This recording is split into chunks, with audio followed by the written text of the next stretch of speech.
श्री कुंज बिहारी श्री हरिदास हरे कृष्णा। सभी भक्तों को राधे राधे। आइए मिलकर श्रवण करते हैं कार्तिक मास के 18वें अध्याय की पावन कथा। जलंधर परेशान कर रहा है सभी देवताओं को। श्री हरि विष्णु को भी उसने अपने धाम में निवास करने के लिए मजबूर कर दिया था। शंकर भगवान कैसे उसके अत्याचारों से देवताओं को मुक्त कराते हैं, आगे हम ये पढ़ेंगे कथा में। हरि बोल। लिखता हूँ मैं पुराण की सीधी सच्ची बात। 18वां अध्याय कार्तिक मुक्ति का वरदात।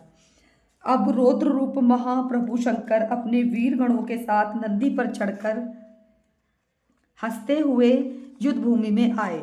उनको आया देख उनके पराजित गण फिर लौट आए और सिंहनाद करते हुए आयुधों से दैत्यों पर प्रहार करने लगे।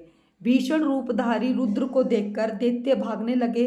तब युद्ध में अपने अपने दैत्यों को पराजित हुए देखकर जलंधर हजारों बाण छोड़ता हुआ भगवान शंकर की ओर दौड़ा। उसके शुंभ निशुंभ आदि वीर भी क्रोध से अपने होठों को काटते हुए शंकर जी की ओर दौड़े। इतने में शंकर भगवान ने जलंधर के सब बाण जालों से काट अपने गणों का निर्भय कर अपने अन्य बाणों की आधि से दैत्यों को पीड़ित कर दिया। खड़गोरमा नामक दैत्य को अपने फरसे से मार डाला और बलाहक का भी सिर काट दिया। धसमर भी मारा गया और शिवगण चिसिस के प्रचंड नामक दैत्य का सिर काट डाला। किसी को शिवजी के बैल ने मारा, कई उनके बाणों द्वारा मारे गए। यह देखकर जलंधर अपने शुभ निशुभ आदि दैत्य को भी धिक्कारने लगा और भयभीतों को धैर्य देने लगा, पर किसी प्रकार भी वह त्रस्त देकर दोबारा युद्ध भूमि में जाने को तैयार न हुए। दैत्य सेना ने पलायन शुरू कर दिया। तब महाक्रुद्ध जलंधर शिवजी को अपनी ओर ललकारने लगा। साथ ही उसने 70 बाण मारकर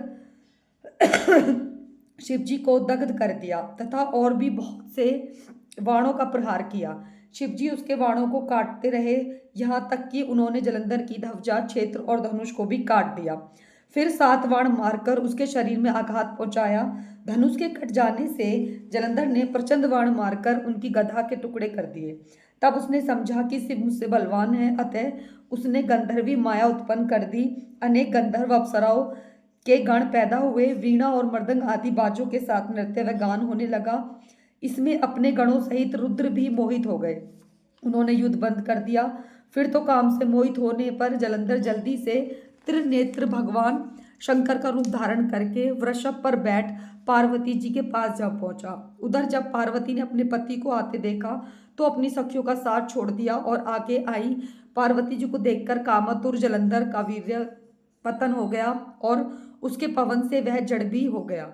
गौरी ने उसे दानव जाना तो वह अंतर्ध्यान होकर उत्तर की ओर मानस पर चली गई।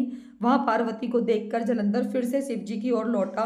उधर पार्वती जी ने भगवान विष्णु को बुलाकर दैत्य का वह कृतज्ञ कहा, यह प्रश्न किया कि क्या आप इसमें अवगत हैं। भगवान विष्णु ने हाथ जोड़कर उत्तर दिया, आपकी कृपा से मुझे सब कुछ ज्ञात है। हे माँ, जो आज्ञा हो पालन करो। जगत माता ने विष्णु से कहा कि दैत्य ने जो मार्ग खोला है उसका अनुसरण उचित है। मैं तुम्हें आज्ञा देती हूँ कि तुम जाकर उसकी स्त्री का पतिव्रत भ्रष्ट कर दो, वह दैत्य तभी मरेगा। पार्वती जी की आज्ञा पाते ही भगवान विष्णु माँ की आज्ञा शिरोधार्य पर छल करने के लिए जलंधर के नगर की ओर गए। जलंधर की पत्नी हमारी माँ तुलसी वृंदा थी, जिनका सतीत्व जलंधर का रूप धारण कर हमारे श्री हरि विष्णु ने भंग किया था। उसी से जलंधर की मृत्यु हो सकती थी और कोई मार्ग शेष नहीं था। आगे पढ़ेंगे किस तरह से जलंधर ने जाके माँ तुलसी का, वृंदा का सतीत्व भंग किया। श्री कुंज बिहारी श्री हरिदास हरे कृष्ण।